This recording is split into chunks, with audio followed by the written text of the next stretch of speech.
The 11th Article of Faith says, we permit people to worship the Almighty God according to the dictates of their own conscience, and we allow this for all men.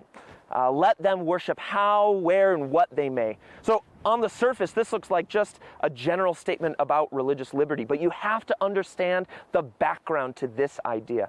You see, in Mormonism, this idea of agency is core to the LDS Church.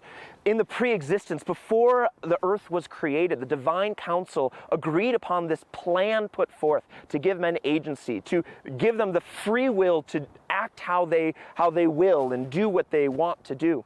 The problem with this is that the LDS Church hyper-realizes this idea of agency. Let me ask you this question.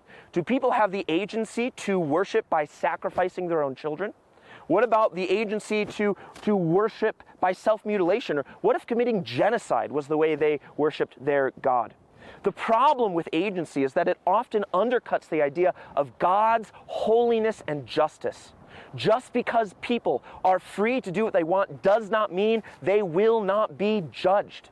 The problem with this idea of religious freedom is that not all religions are created equal. There are true doctrines and false doctrines. And the LDS Church teaches the doctrine of demons. It teaches worship of a God who was once a man, a God who is no God at all. And this will not go unpunished. The true God of the Bible, the uncreated creator, who always has been and always will be God, he is a jealous God. He will not allow the worship of idols to go unpunished. And the LDS Church needs to know that though they allow all men to worship how they want, that worship will result in judgment on the day of judgment.